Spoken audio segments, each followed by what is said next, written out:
Tarde escuchando al doctor José María Román Sánchez, catedrático de la Facultad de Psicología de la Universidad de Valladolid.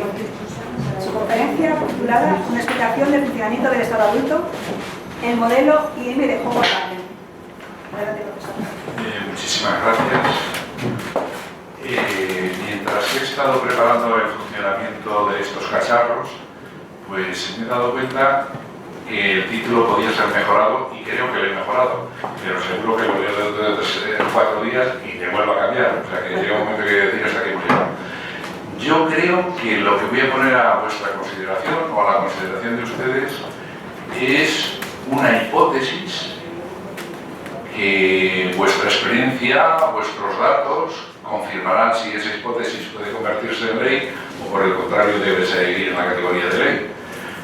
Porque yo lo dan como hipótesis, y luego los que practicamos, sobre todo los que practiquéis y apliquéis en el mundo educativo este tipo de tratamientos, a ver si eso es verdad, a ver si es de verdad.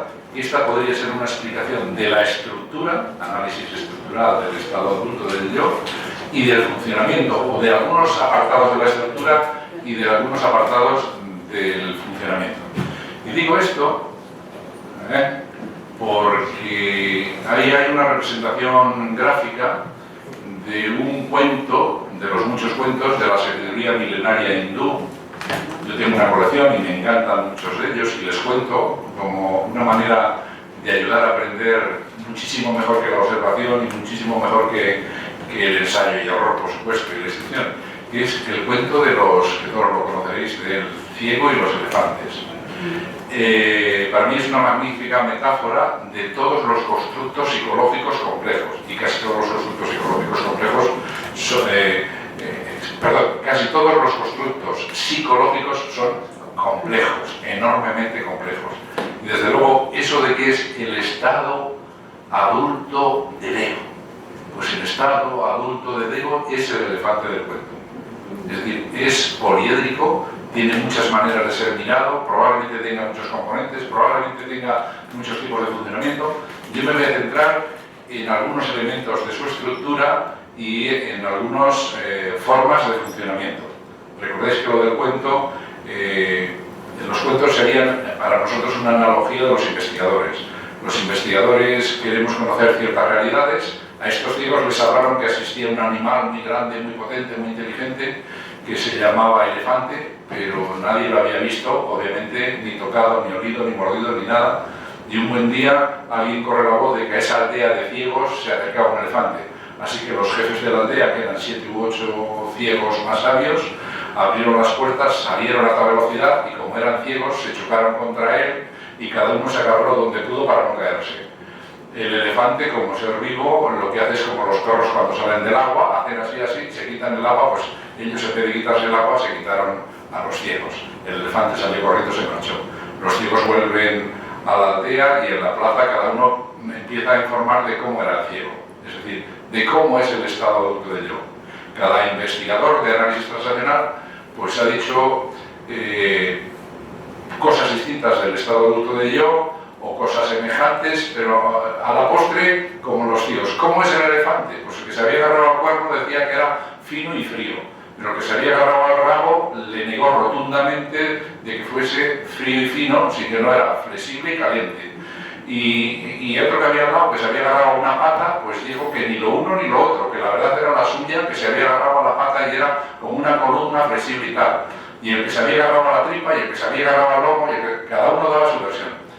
Probablemente, si en vez de ser excluyentes, como normalmente se suele ser cuando se inicia la investigación en un campo, y sobre todo es un campo nuevo, pues ya cada uno quiere tener la verdad y toda la verdad. En vez de ser humildes y decir, hombre, pues con mis datos y con lo que yo sé, pues te puedo decir que el elefante es así, ¿no? Y a lo mejor, y otro dice, pues con los míos y lo que yo sé y de esta manera es así. Probablemente, si fuésemos un poquito más humildes, y yo creo que ahora estamos ya en la fase de humildad, sabemos que cuando estudiamos un constructo hipotético complejo, en este caso el estado adulto del yo, pues hay que ser humildes, aceptar las explicaciones que dan otros investigadores y tratar, si es posible, de llegar a acuerdos, porque probablemente la síntesis de todas las informaciones de los ciegos hubieran dicho lo que es un elefante, pero no fue eso posible.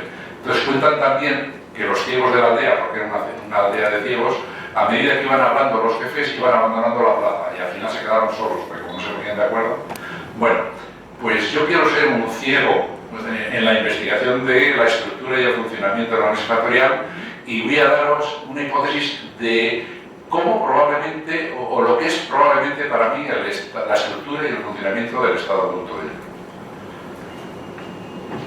Y para poner a la consideración de vosotros y de ustedes esa hipótesis, pues me gustaría que al terminar esta conferencia pudiésemos dar todos los que estáis aquí o los que puedan venir, diésemos una contestación a esta pregunta.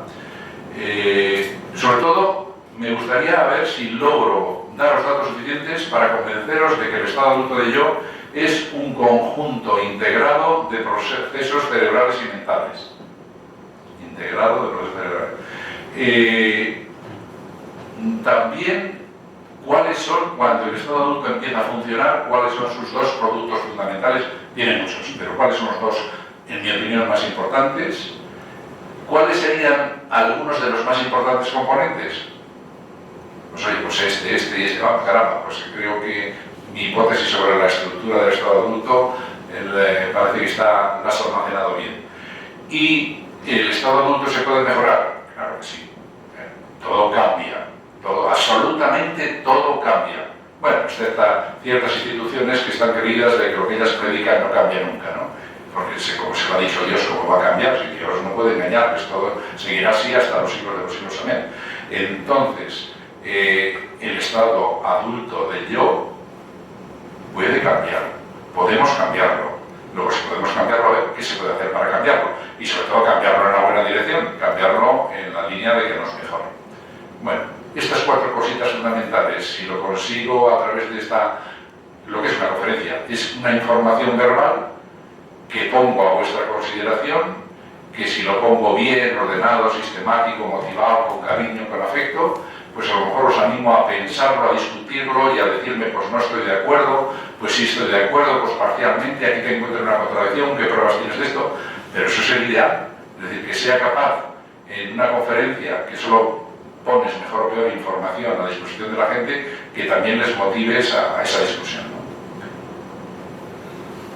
Vayamos por el primero de los objetivos. Creo que los planteamientos actuales y con la importancia que está adquiriendo la neurociencia, creo que la mayoría de los psicólogos estamos muy convencidos, la evidencia va por ahí, ¿no? Probablemente cambie, pero está clarísimo que lo que llamamos estado adulto de yo sería equivalente a lo que otras teorías llaman inteligencia. En singular o plural, me da igual, inteligencia en singular o inteligencia en plural. Es decir, el estado adulto del yo es la parte inteligente de esa estructura de la teoría transaccional de la personalidad y de las relaciones humanas que inició Eric Berne y que luego discípulos, colaboradores, etcétera, pues cada uno ha ido aportando su granito de arena. Y no sería científica esta teoría si precisamente no fuese mejorable, perfeccionable, acumulable. Todo conocimiento científico es, por definición, y si no, no es científico, acumulativo y autocorrectivo. O sea que aquel conocimiento que diga de sí mismo que no es correctivo, que no se le puede corregir, que no se le puede mejorar, no es científico. Por eso, bueno, pues ya sabemos, se habla de los conocimientos religiosos, que serían el ejemplo contrario de los conocimientos científicos. Bien, por tanto, me gustaría concebir al estado adulto del ego como conjunto integrado de procesos cerebrales y mentales. Y no soy dualista, lo cerebral y lo mental es lo mismo. Obviamente, sin el soporte cerebral no puede haber lo mental. O sea que, muerto el burro, como se suele decir, la cebada al rábano. Pues está claro que necesitamos el cerebro. Y entonces el cerebro, que unos dicen que son 3 trillones de neuronas, más o menos, que podríamos llamar en el 69-70% de la población, la media más o menos 2 sigmas, que se dice en términos matemáticos, pues más o menos es eso. Es decir, que somos casi iguales. Lo que tiene que luego estaríamos extremos donde puede haber mejores o mayores dotaciones y en el otro extremo mejores o peores dotaciones.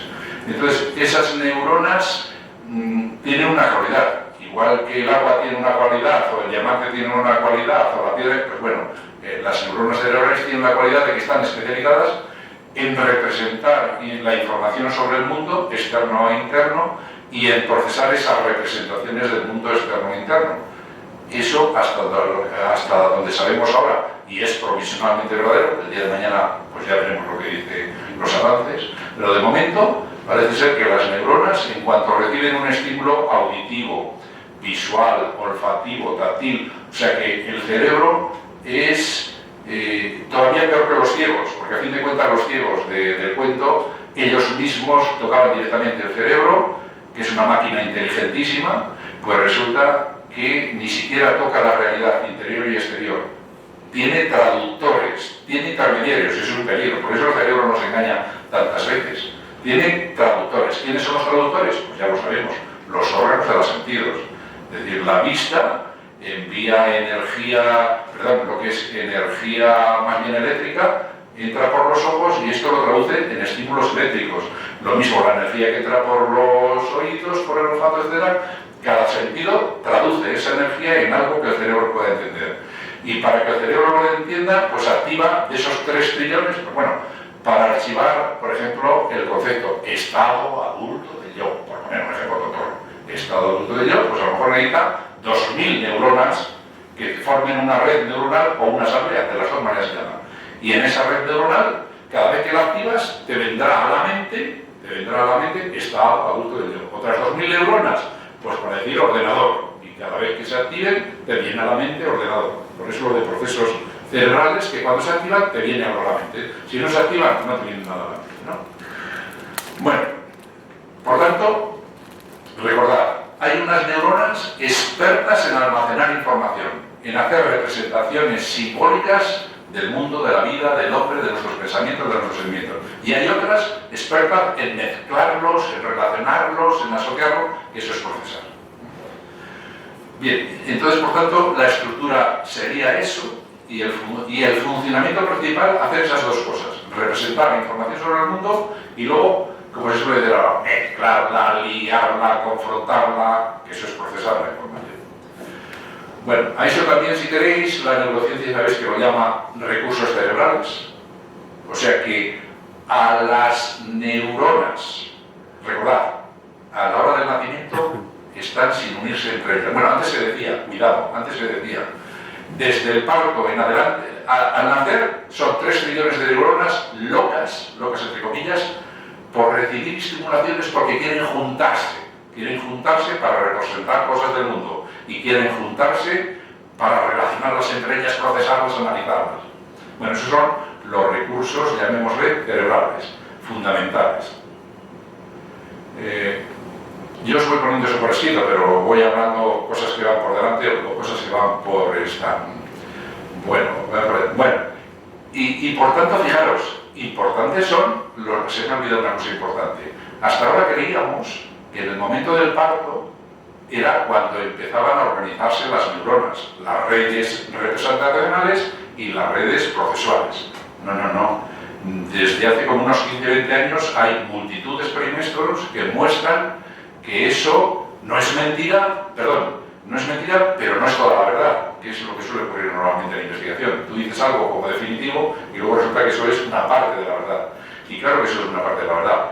Hay ya experimentos que a partir del 5º y sobre todo sexto mes, los cerebros que están en el vientre de la madre, que todavía no han nacido, ya empiezan a montar redes representacionales y redes procesuales, a partir, con toda seguridad, del 6º mes. Y obviamente, si eso es cierto, automáticamente vienen los psicólogos a sacar provecho a esto. Y en este caso es egoísta. Una de mis hijas, la mayor, es psicóloga, como la del compañero felicísimo, y tiene un centro de psicología con varias gente, y tiene un área dedicada a la estimulación prenatal, orientándose y guiándose precisamente por todos estos experimentos, ¿no? En ese sentido. Es decir, se admiten madres a partir del 5º año de embarazo. Y diréis, ¿pero qué estimulaciones puede llevar al cerebro de un neonato? De un no nacido de 6 meses. Pues bueno, sabemos que la vía auditiva, por vía auditiva pueden recibir información, sabemos también que por vía táctil puede recibir información y también puede recibirla por vía gustativa. A lo que tienen que ir los experimentos no son determinantes, no son claros. Hombre, por supuesto, vía sanguínea y alimentación reciben, pero obviamente eso en un centro de psicología no lo va a tratar. Fundamentalmente es a través del tacto y a través del sonido. Bueno, dicho ese pequeñín detalle, o sea que no es desde el parto, sino es de 4 o 5 meses antes del parto, hasta la muerte. Esas redes neuronales que representan la información del mundo y que procesan la información del mundo se hacen, rehacen, reestructuran, etcétera, etcétera. Y por aquí nos llevaría al famoso planteamiento del dicho popular: el saber no ocupa lugar. ¿Será verdad? ¿Los datos de los experimentos demuestran eso, que el saber no ocupa lugar? Porque, claro, diré, si para almacenar un concepto necesito 1000 neuronas y hay 3 trillones, pues ya sabemos que el conocimiento que se puede representar y por tanto almacenar en memoria es mucho, pero tiene un límite. Parecería presentado así. Pues no, yo creo que la sabiduría popular sigue hasta cierto punto teniendo razón. Es que no he dicho, pero vosotros sabéis, que aunque para representar estado adulto del yo se necesitan 1000 neuronas y para representar ordenador, o para representar conferencia, o para representar congreso, otras 1000, otras 1000, otras 1000, otras 1000, resulta que hay muchas comunes. Es decir, que las 1000 del estado adulto del yo, parte de ellas a lo mejor pueden servir para ordenador. Con lo cual, si hay ese tipo de planteamientos, eso puede llegar hasta el infinito, es decir, imposible determinar la capacidad del cerebro.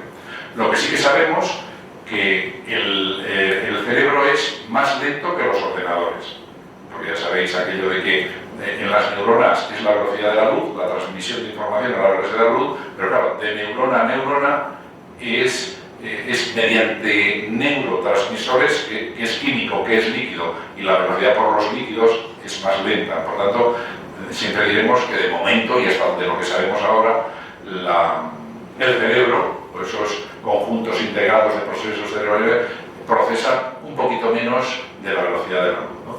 Y en otras cosas somos superiores a los ordenadores, pero de luego en la velocidad no.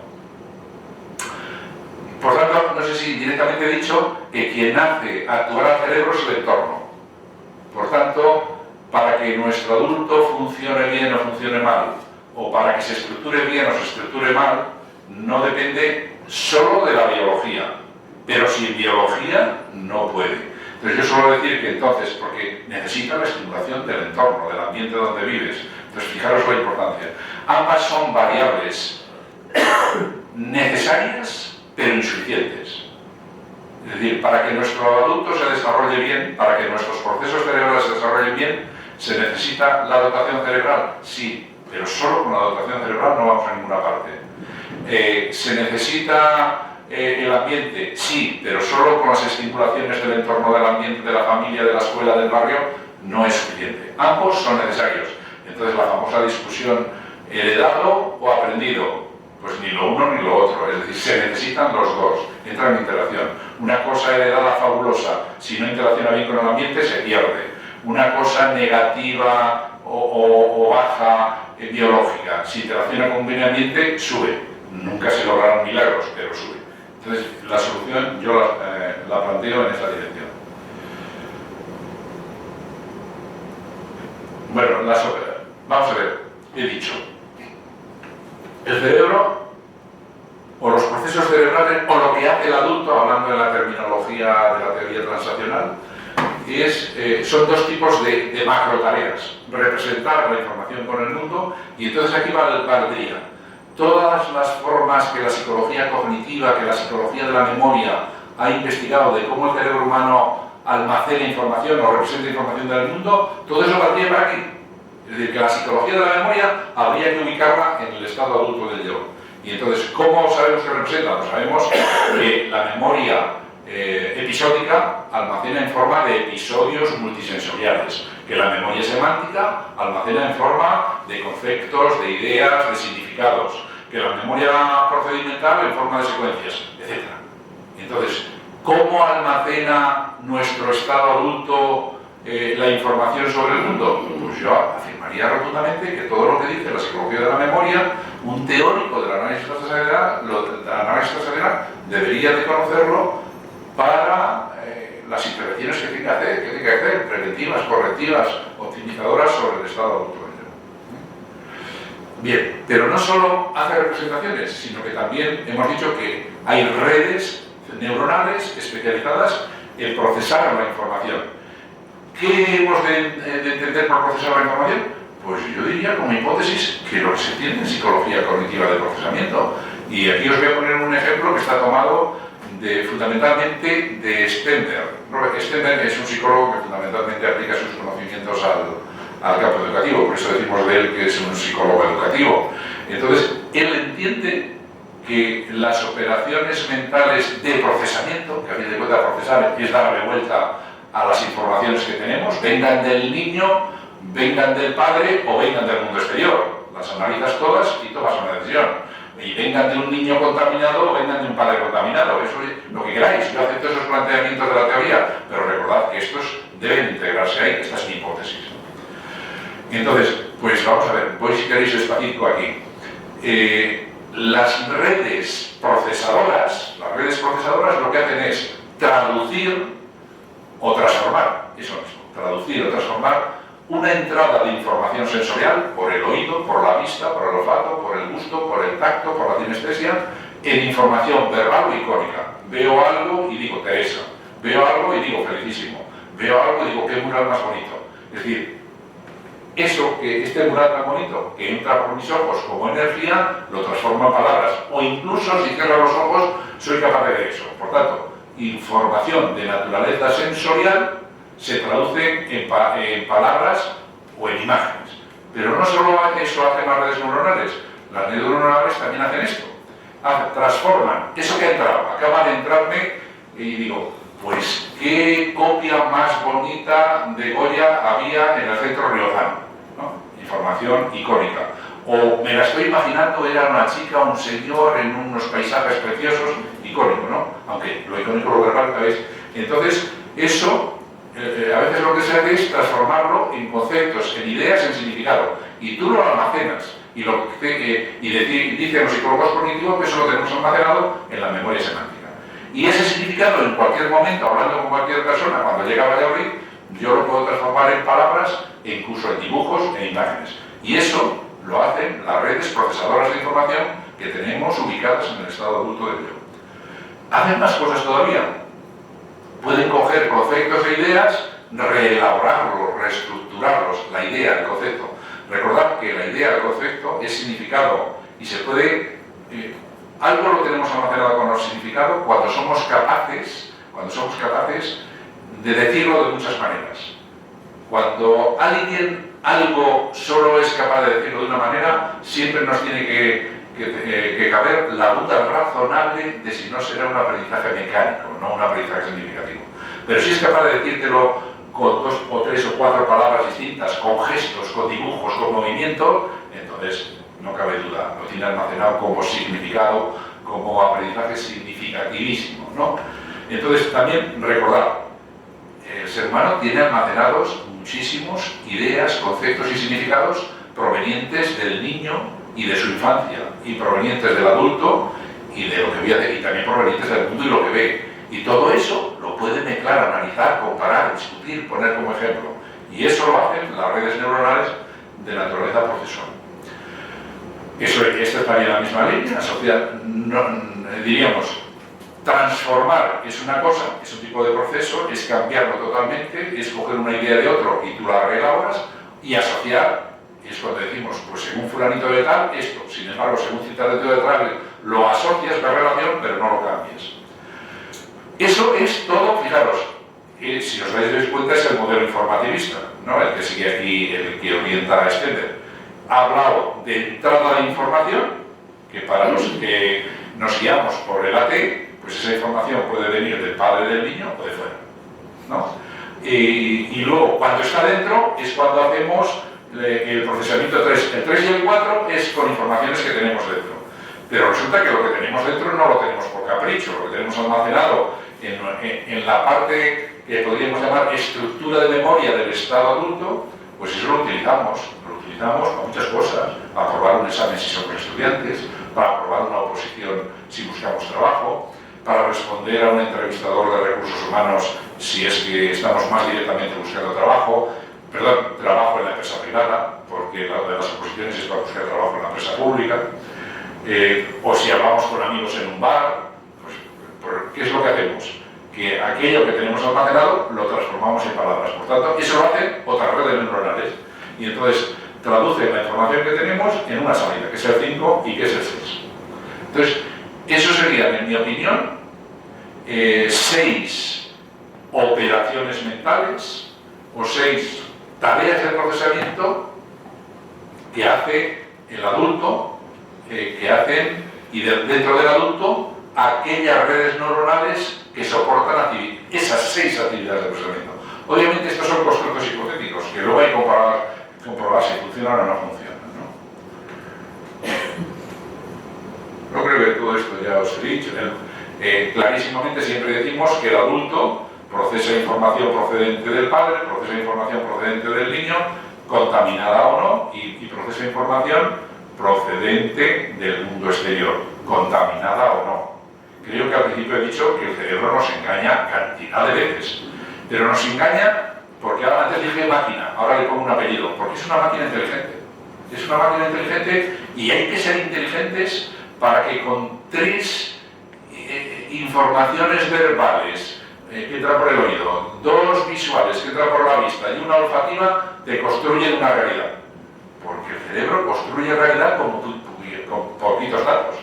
Nosotros solemos decir que cuando un niño con un dato hace una generalización de dónde vas con un solo dato, pero es que el cerebro cantidad de veces con 1 o 2 informaciones te construye lo que haya que construir. Y eso tiene su vertiente positiva y su vertiente negativa, pero acordémonos de eso, ¿no? Bueno, otro apartado que quisiera poner a vuestra disposición para ver qué os parece como hipótesis explicativa del estado adulto del ego. ¿Cuál sería entonces el correlato o el soporte biológico, correlato o soporte biológico del estado adulto del yo? Y a veces pongo esta metáfora. En los ordenadores, el soporte de los datos y el soporte de los procesamientos, ¿sabéis dónde está? Los datos están en el disco duro, ROM o RAM, los que sepáis mucho de estas cosas, no sé cómo se llama, y las actividades de procesamiento están en otro disco, pero el ordenador, sería un análogo del cerebro en este sentido, tiene, permitidme la exageración, tiene redes neuronales, el ordenador tiene redes neuronales, pero para hacer la comparación, para soportar la información, para representar la información, disco duro ROM, me parece que es, o RAM, a lo mejor es el RAM, y tiene redes neuronales o soporte que es el RAM, a lo mejor, ¿no? La memoria RAM es la que hace el procesamiento.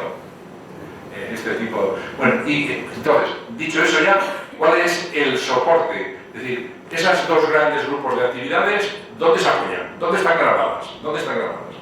Pues bueno, están grabadas en lo que vulgarmente la gente y los periodistas dicen, y la inteligencia biológica que es.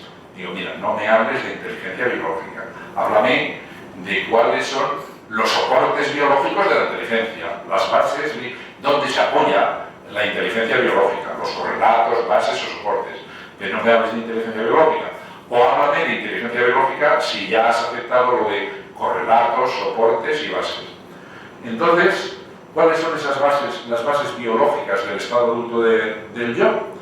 Pues las voy a poner a vuestra disposición, unas cuantas, yo creo que las fundamentales, pero no las únicas. Pues, nos guste o no nos guste, el primero y fundamental soporte de la inteligencia humana ubicada en el estado adulto del yo son los órganos receptores de información, es decir, los órganos sensoriales, los 6 órganos sensoriales. ¿Y por qué? Porque son los grandes mediadores del cerebro. Entre el mundo y el cerebro están ellos. Si ellos son malos mediadores, la hemos probado. Si son buenos mediadores, el cerebro nos engañará menos. Pero como sean malos, Y claro, ¿qué es eso de buenos y malos? Porque es un término religioso. Y nosotros somos laicos, o deberíamos de ser laicos en estos momentos. Pues bueno, es la calidad. Por tanto, un elemento importantísimo, biológico, del estado adulto del yo, o una parte importante de la inteligencia biológica, es esto, la primera. Porque de esto depende todo lo demás. Sin esto, bueno, no habría todo lo demás. Con esto hay todo lo demás. Entonces, fijaros lo importante que es la calidad de los órganos de la visión. No es lo mismo tener una buena calidad visual, y entonces quiere decir la cantidad de información visual que entra y la calidad de esa información. Y entonces ahí tendríamos que discutir luego qué pasa con los ciegos. Pues los ciegos, nos guste o no nos guste, la información visual sobre el mundo no la tienen. Entonces esto es una limitación para su cerebro. Bien sabemos que lo compensa mejorando y desarrollando la información por otras vías, pero la calidad fundamental de la visión que aporta al cerebro no la tienen. Entonces, y lo mismo digo de los sordos, cito los órganos: calidad de la vista, calidad del oído, calidad del olfato, calidad del tacto, del gusto y del movimiento, de la sinestesia, lo que se almacena teóricamente en las articulaciones. Entonces, dependiendo de esa calidad, nuestro cerebro va a representar mejor o peor el mundo y va a procesar esas representaciones mejores o peores del mundo. Por tanto, esto es un condicionante biológico de la inteligencia. Y si el adulto es la inteligencia dentro de la teoría de Barney, pues del adulto, del estado adulto. Pero bueno, cuando la información entra por esas 6 vías, por 2, por 3, por 1, por lo que sea, automáticamente entonces ya es cuando el cerebro empieza a funcionar. Los 3 trillones de neuronas entran en funcionamiento. Y entonces, hasta lo que sabemos ahora, lo primero que hace el cerebro, fijaros que es una máquina inteligente, se cura en salud. Toda información que entra la dicotomiza, hace 2 cantidades iguales, no se anda con gaitas, 2 cantidades iguales. Y primero la digitaliza, etc. Es decir, eso se lo hacen casi los órganos de los sentidos, le transforman, ¿no? La dicotomiza y la almacena en redes distintas y distantes del cerebro. Entonces tú puedes perder, habréis visto que en muchas rehabilitaciones, cuando uno pierde una parte del cerebro por accidente, por lo que sea, se recuperan, porque el cerebro, que ha sido inteligente, determinadas representaciones del mundo y determinadas formas de procesar lo tiene en sitios distintos. La velocidad de transmisión neuronal es otro correlato importantísimo de la inteligencia. Y si queréis llamarlo inteligencia biológica, siempre que hayáis entendido en la línea que lo explico. Si no, un periodista me hace la entrevista y digo, si no lo has entendido así, retiro la palabra inteligencia biológica, porque la inteligencia biológica, ¿qué es la inteligencia biológica? Yo prefiero decir componentes de la inteligencia biológica, ¿no? Y la velocidad de transmisión neuronal, antes lo había adelantado, que es menor a la velocidad de la luz, y que sabéis que depende muy mucho de la calidad de la mielinización, de los cables, de los axones. Me permitís la metáfora. Los cables, si están bien rodeaditos, no pierden electricidad, pero si no lo pierden. Entonces, no todos lo tenemos igual de mielinizado, con lo cual no todos tenemos la misma velocidad. Y la calidad de los neurotransmisores es lo mismo. Entonces, que me parece que viene a continuación. No viene. Pero recordad que la velocidad de transmisión será mayor o menor en cantidad y calidad en función de la mielinización y en función de los neurotransmisores. Y luego, los órganos efectores. Algunos me dirán, caramba, sí señores, normalmente la información que tenemos almacenada en el cerebro la sacamos fuera o a través de palabras o a través de expresiones faciales o a través de la utilización de los gestos de la mano, la escritura, la pintura. Entonces, los órganos efectores son fundamentalmente los laringios y los gestuales y de motricidad sobre todo fina. Pues bueno, algunos dirán, ¿y eso es un componente de la inteligencia biológica? Claro que es un componente de la inteligencia biológica. Los padres y las madres lo sabemos y en los profesorados de todos los niveles lo saben. Entonces, el que un niño se exprese mejor o peor, más rápido o más lento verbalmente, con un tiempo de reacción mayor o menor, vamos a darle juicio, vamos a reforzarle, castigarle y vamos a emitir juicios sobre su inteligencia. Y a veces nos equivocamos, porque uno puede ser muy rápido contestando, pero eso no quiere decir que seas inteligente. A veces es preferible ser lento y dar una buena respuesta, pero los maestros nos equivocamos, los profesores nos equivocamos y a veces acertamos. Yo siempre que hablo de esto me acuerdo, obviamente yo cuando estudié existían los comunes, los que sois de mi generación, que por aquí hay unos cuantos, pues recordad que hacíamos los comunes y después de los comunes venía la especialidad. Y en Valladolid los comunes, como eran fuertes en historia, había asignaturas de historia para dar y tomar. Y uno de esos profesores de historia contemporánea era un tal Luis Suárez, que le tenéis que conocer porque es un tal franquista de estos retomados. Luis Suárez, que cuando yo estudié era simplemente profesor de historia, pero luego llegó a ser rector de la Universidad de Madrid, creo que en tiempos de Franco llegó a ser ministro, y ahora la Real Academia de la Historia le encarga que escriba una biografía de Franco y dice de él que ni fue dictador, ni fue totalitario, vamos, ni mató a nadie, era un santo. Y ya sabéis el escándalo que se armó con él, ¿no? Pues este señor, bueno, todo esto que he contado, si decís por ahí que lo he dicho, lo negaré, diré que no lo he dicho, porque no es propio de esta conferencia era la anécdota que os voy a contar. Este señor hacía exámenes orales, lo cual de alguna manera lo honraba, teniendo 70 o 80 alumnos, examen oral es muy duro. Lo que tienen los alumnos, entonces no sabíamos que a partir del quinto ya ni nos escuchaba, porque es que no hay quien escuche a partir, imaginaros 5 entrevistas seguidas, no hay quien lo aguante. Pero él tenía solo hacer 3 preguntas, pero era hacerte la pregunta e inmediatamente tenías que contestar, y si no contestabas, te echaban, suspenso. O sea que, y entonces descubrimos tarde que los últimos, los que ya eran los éticos, los octavos, los novelos, tú contestas lo que sea, pero inmediato, que ni te escuchan. Bueno, independientemente de esto, lo que quiero decir que pedagógicamente hablando era un mal profesor, porque él debe saber que si tú haces una pregunta, tienes que buscar en tu memoria esa información. Y eso lleva, aunque sean décimas de segundo, lleva tiempo. Y luego, si quieres quedar bien, tienes que elaborarlo, presentarlo y finalmente decirlo. Y eso exige un tiempo de reacción. Para él no hay tiempo de reacción ni gaitas. Hago la pregunta y me contestas inmediatamente. Bueno, ¿esto por qué lo decía? Por lo de los órganos efectores. Entonces, cuidado, porque a través de nuestra expresión verbal y a través de nuestra expresión gestual, pues nos condicionan. Nosotros nos condicionan a ellos y ellos nos condicionan a nosotros. Ahí, perdón. Me parece que de esto ya he hablado. Sí. Bueno, me parece que todo esto ya he hablado. Bueno, que hay una parte nueva en esto último. Y no lo he dicho, pero cuidado. Pero sí, en la teoría del análisis transaccional sí que lo tiene en cuenta. La cantidad y la calidad de la información almacenada, que el estado adulto tenga, información almacenada que tendrá proveniente de sus experiencias de estado niño y proveniente de sus experiencias de estado adulto, obviamente eso va a condicionar la calidad de la respuesta que elabore el procesamiento, las redes que se encargan de procesar la información.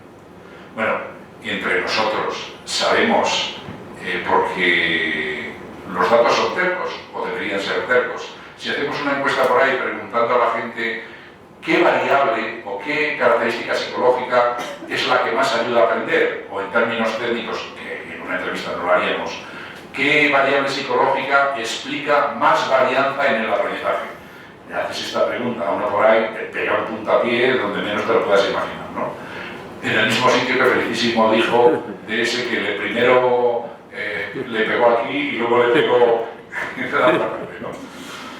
Bueno, sabemos que esa es la variable que más explica. La gente te diría, la inteligencia, la motivación, la perseverancia. Pues no.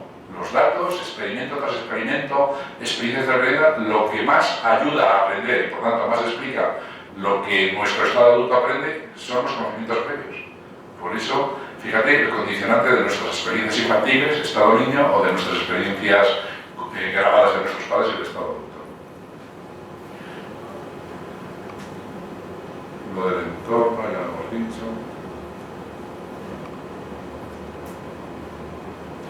Bueno, he dicho antes, que herencia y cultura, no me gustan esos términos que son casi decimonónicos, sino que dotación cerebral, que es más neuropsicológico de ahora, y entorno donde vives. Fijaros entonces, si los políticos quisieran hacer caso de esto, entorno donde vives, entonces los entornos deprimidos, habría que gastar dinero ingente en los entornos deprimidos, porque los que ya tienen dinero no les importa, ellos saldrán de ese entorno porque tienen para pagárselo. Ahí habría que tener la mejor educación, los mejores centros de educación infantil, los mejores centros de educación primaria, el mejor profesorado, etcétera, etcétera.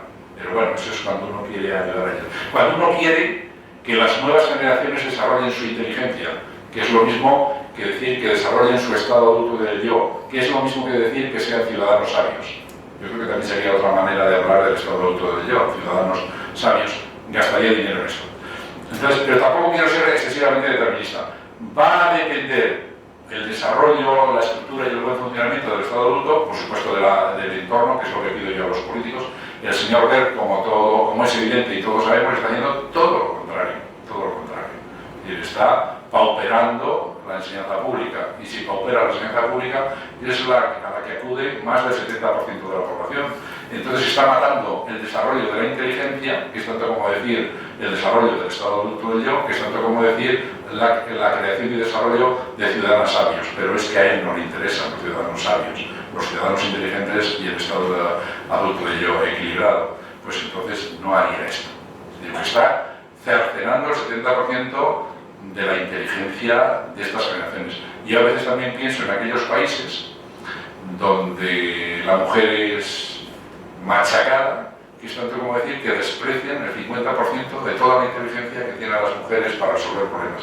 Y yo diría que las mujeres tienen más del 50%, tienen en sus cerebros más del 50% de la inteligencia de un pueblo. Tienen más.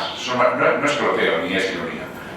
Tenéis más estrategias, habilidades y automatismos, que eso a fin de cuentas es lo que es la inteligencia, para resolver los problemas del día a día y del no día a día. No se os ha dejado, ahora se os ha dejado.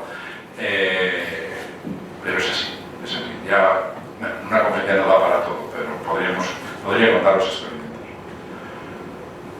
Bueno, yo creo que os he hablado de una estructura y de un funcionamiento del estado de una hipótesis. Hay que darle vueltas, hay que pensarlo, a ver si os da ideas, a ver si os he podido poner a disposición ideas. Otra de los aspectos que quería poner a vuestra disposición es, y cuando la inteligencia trabaja, funciona. Cuando el estado adulto trabaja, funciona. Fundamentalmente, ¿qué es lo que hace? Pues hay muchas cosas, por supuesto, pero dos se suelen considerar fundamentales dentro de la hipótesis de trabajo que yo en estos momentos me estoy moviendo, el famoso modelo IM de Howard Gardner, que ya sabéis que fue premio Príncipe de Asturias hace 2 años o 3. Fue este hombre, es el director del equipo que elaboró y sigue perfeccionando la teoría. Pues fundamentalmente es obvio que cuando el estado adulto empieza a trabajar, quiere decir que almacena en su memoria informaciones procedentes del niño, informaciones procedentes del padre, pero también informaciones procedentes del mundo exterior. Y las almacena, las relaciona, las asocia, las transforma con lo que tiene ya dentro, con su conocimiento previo, con sus almacenes previos, y a eso, vulgarmente, sabéis que lo llamamos aprendizajes. Obviamente, cuando ese aprendizaje es académico, sea académico en un instituto, en una escuela o en una universidad, pues ya sabemos, lo llamamos aprendizaje de matemáticas, de lengua, de historia, de física, de psicología, de sociología, de comunicación, etc., ¿no? Pero no solo, explícitamente eso es lo que aprendemos. Pero resulta que no solo aprendemos eso, y muchos a veces no son conscientes, la gran mayoría sí son conscientes de que aprendemos muchas cosas más. Pero al menos una segunda sí que es importante recordarla por si acaso. Bueno, ahí digo lo que aprendemos, que es una manera de hablar, ¿no? Conocimientos teórico-conceptuales, etcétera, etcétera, etcétera. ¿Y cuál es lo otro que aprendemos? Además es que lo aprendemos, queramos o no queramos. de manera, y es mejor aprenderlo de manera consciente que de manera no consciente, porque dirán, oiga, si imagínate, yo a los padres y a las madres, bueno, como no les pagan, lo dejaría igual, pero a las maestras de infantil las pagan, que yo sepa poco, que las deberían pagar muchísimo más, pero las pagan. A las maestras de primaria las pagan poco, pero deberían pagarlas más. A los profesores de instituto y profesores de instituto un poquito más. Me parece, por si os interesa la curiosidad, que son 1.700 euros a los maestros de infantil y primaria y no debe llegar a 2.000 a los profesores de instituto. Luego ahí hay que aplicar, bueno, el que tenga trienios y complementos, pues que lo añada, pero luego hay que restarle todos los descuentos, ¿no? Y media paga extra que el señor Montoro nos quitará, les quitará, ¿no? Entonces, a los que nos pagan, si no somos conscientes de esto, a los pocos que no son conscientes de esto están robando. Y eso, robar sin ser consciente, pues también es corrupción, ¿eh? Lo que tiene que la corrupción es una cuestión de grado. Si un funcionario se lleva un bolígrafo a casa, pues no se considera corrupción, es corrupción. Pero claro, esto es lo que decía Hegel. Los pequeños cambios cuantitativos se transforman en cualitativos. Si pasas un límite, pues ya eso lo vamos a llamar corrupción, de todas, ¿eh? Sin llegar a ser un Bárcenas, o un Puyol, o un... ¿A quién echamos la culpa de los seres? Hay que ponerle nombre propio. Hasta ahora se lo han puesto a un consejero, pero seguro que está el presidente, uno de los dos presidentes, el Griñán o el otro. Bueno, pues es esto. Lo siguiente, el estado adulto cuando trabaja, la inteligencia cuando trabaja, sirve para aprender cosas del mundo, etcétera, etcétera. Pero también sirve para desarrollar los mecanismos cognitivos. Esto es algo que a veces mucha gente no es consciente. Es decir, si un padre y una madre obligan a memorizar todo, resulta que están consiguiendo dos cosas: que los críos aprendan el todo, no sé lo que será, a cómo se hace una fabada asturiana, un cocido madrileño o una paella valenciana. ¿No? Aprenden a hacer eso. Pero también aprenden el procedimiento, aprenden lo que es eso, y también aprenden el procedimiento. Y los profesores o los maestros, cuando hacen aprender los ríos de memoria, los ríos de la península ibérica, pues aprenden los ríos de la península ibérica. Pero si es repitiendo una y otra vez, visual o verbal, si es visualmente, pues la memoria verbal. Y si es marcándolo en el mapa, pues la memoria visual y verbal. Si es discutiendo, aprender a discutir. Si es buscando el nombre y trayéndolo, aprender a buscar. Si es entendiéndose, o sea, diríamos, se puede aprender de muchas maneras. Y entonces, esas distintas maneras son procedimientos o estrategias. Y los procedimientos o estrategias, actualmente, eso es la inteligencia. Y diríamos, el elemento más pequeño de la inteligencia, según la concebimos los constructivistas, es una estructura. De hecho, decimos, ¿qué es la inteligencia? La inteligencia es un conjunto de estrategias, habilidades y automatismos para resolver problemas. Eso es la inteligencia. Y entonces quiere decir que hay cientos, si son 120, 30, 40 estrategias, que si las practicas mucho se convierten en habilidad, y la habilidad, si la practicas mucho, se convierte en automatismo. Y obviamente es preferible un automatismo a una estrategia. ¿Me explico en ese sentido? Y entonces, cuantos más automatismos tienes, más inteligentes eres comparándote con otro. O cuantas más estrategias tienes, más automatismos tienes. Y las estrategias se aprenden. Luego, si las estrategias que son inteligentes se aprenden, esto es obvio que significa que la inteligencia puede ser enseñada. Por tanto, el adulto se aprende, se construye. Y por tanto también, de ahí se deriva que puede ser enseñado. Se le puede ayudar a una persona a que construya un buen adulto. Hombre, los que seáis, yo no lo sé, los que seáis terapeutas, psicoterapeutas, trabajéis en clínica, pues está claro, eso es algo que se puede mejorar, que se puede cambiar. Pero es que resulta que solo el 25% según la OMS tienen algún tipo de trastorno en cualquiera de los estados, tiene un trastorno. Y por tanto, los psicólogos clínicos son muy importantes para ese 25%. ¿Y qué pasa? Que el otro 75%, los psicólogos, los pedagogos, no se tienen que ocupar de ellos, los comunicadores sociales no nos tenemos que ocupar de ellos. Ya sabéis que ahí existe ahora la corriente que dice, bien, sí, está muy bien que nos ocupemos de los que tienen problemas y trastornos, pero yo creo que es mucho mejor gastar dinero en aquellos que no tienen ningún tipo de trastorno, pero que se les puede mejorar, porque todo es mejorable, porque todo cambia, porque nada es. Bien, es verdad que la velocidad de cambio no es la misma ni la profundidad, pero todo cambia, todo puede ser mejorado. Y sabéis que en el ámbito nuestro, en el ámbito de los psicólogos, a todo esto eso cree y eso defiende, y por eso lucha el llamado movimiento de la, ellos dicen, a mí no me gusta, de la psicología positiva. Yo preferiría llamarlo psicología de lo positivo, de mejorar las fortalezas de las personas. Porque corregir las debilidades de las personas ya están los psicólogos, ¿no? Perdón, bueno, pues es eso es lo que os he comentado.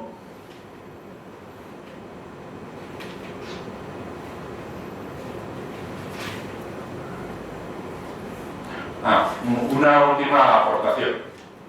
En este segundo objetivo de los 4 que nos hemos planteado poner a vuestra disposición en esta conferencia, es, claro, yo pedir esto a los padres y a las madres es pedirles demasiado. Yo trabajo mucho en lo que se llama psicología de la educación familiar, y una becaria que tengo me parece que el otro día os trajo algo de lo que estamos haciendo en psicología de la educación familiar, ayer, ¿no? Esta problema. Entonces, ¿cómo hacer llegar? Porque ahora ya tenemos acumulado muchos conocimientos útiles para orientar el trabajo de padres y madres, pero el gran problema es cómo hacer llegar esos conocimientos útiles para la educación de los niños pequeños a los padres y a las madres. Porque, ¿cómo hacérselo llegar a las maestras de educación infantil? Eso es fácil, a través de las facultades de educación metiéndonos en los planes de estudio. Pero ¿cómo hacérselo llegar a los padres y a la madre? Porque en el peor de los casos, los niños están el primer año, el segundo y hasta el tercero sola y exclusivamente con padres y madres, en el mejor de los casos. Y luego ya siempre compartiendo padre-madre y alguna guardería o algún canguro o cosas así. Entonces, ese es el problema, cómo hacérselo llegar. Porque claro, nosotros pensamos que hay guías muy interesantes para hacer esto que estamos hablando aquí, de orientarnos. Y entonces yo os ofrezco el modelo de inteligencias múltiples, que es el modelo IE de Gardner, completado con la teoría de la inteligencia triárquica de Stender para hacer este tipo de trabajos. Bueno, ¿cuáles son los componentes? Y ahora voy a la estructura del estado adulto, de acuerdo con el modelo IM, que esto lo conocéis todos. Pues ya sabéis que según el modelo IM, el estado adulto tendría al menos 8 grandes estructuras. Y esas 8 grandes estructuras, todas harían lo mismo. La diferencia estaría en qué tipo de problemas saben resolver. 8 estructuras que saben, pero todas hacen lo mismo, resolver problemas, y todas saben, diríamos, crear nuevas situaciones y problemas. Todas. ¿Cuáles son? Pues aquí hay un gráfico que lo podríais ver, una representación de los componentes del estado adulto. Ahí tendríais las 8 estructuras del estado adulto del yo. Cada una es especialista en representar información de un tipo y en procesar información de un tipo. Bueno, en el artículo podéis leer, este es el nombre que tienen, la lógico-matemática, la musical, la espacial, la cinestésica, la interpersonal. Ojo, la interpersonal, que no es exactamente igual que eso que llama la gente inteligencia social, pero podría ser un análogo, ¿eh? El nombre correcto e inicial del equipo investigador era inteligencia interpersonal.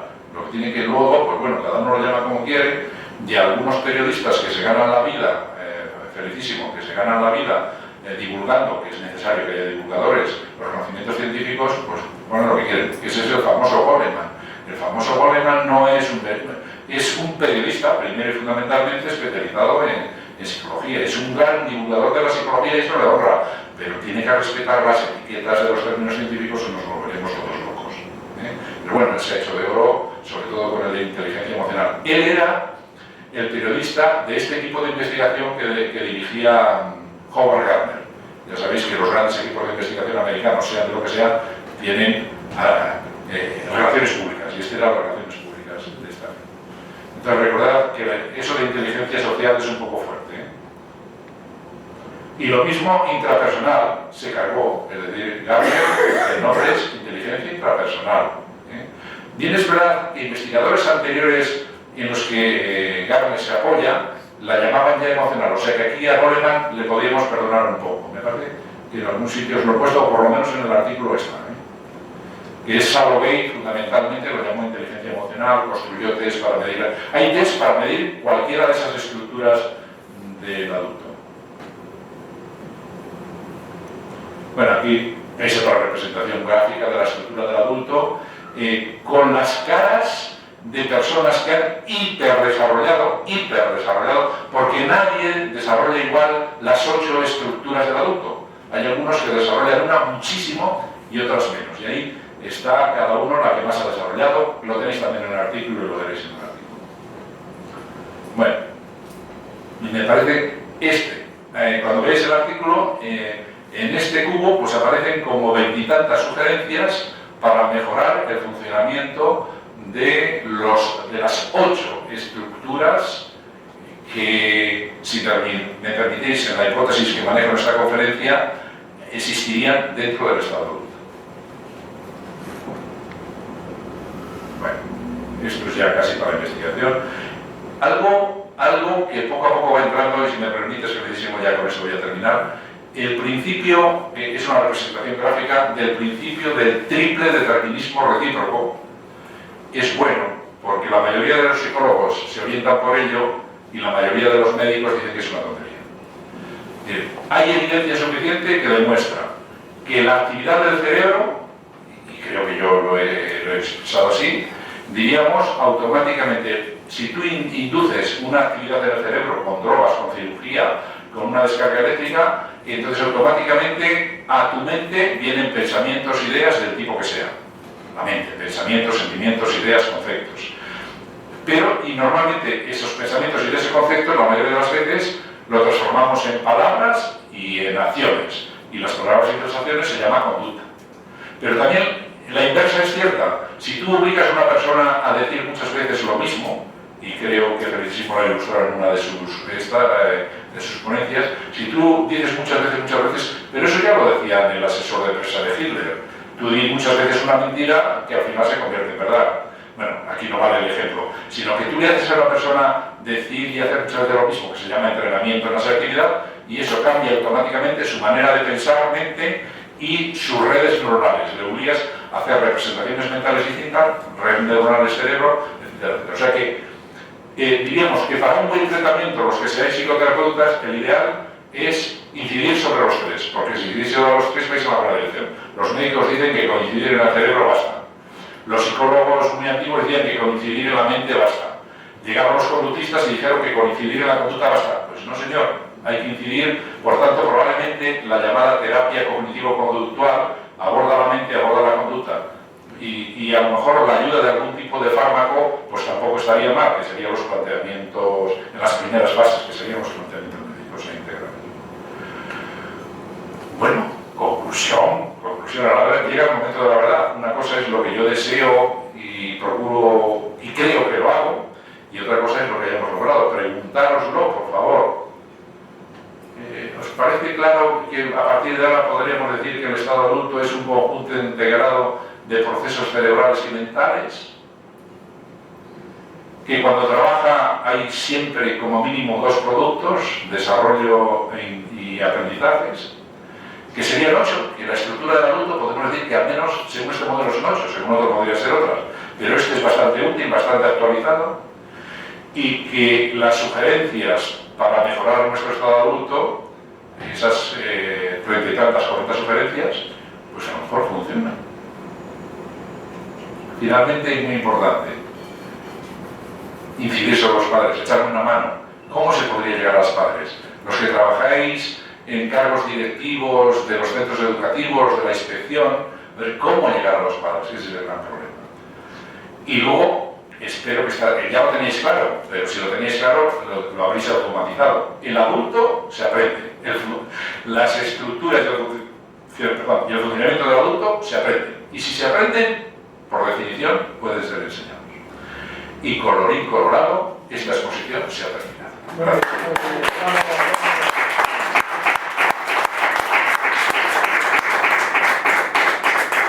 59 minutos 20 segundos.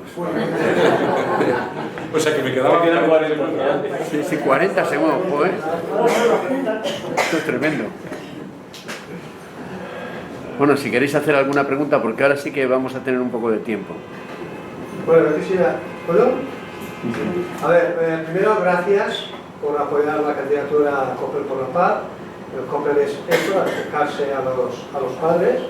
Entonces, la pregunta que te haría, en este sentido, tanto conocimientos de la análisis seleccionado como el modelo de inteligencia, para que los padres entiendan bien a sus hijos, ¿cómo plantearías?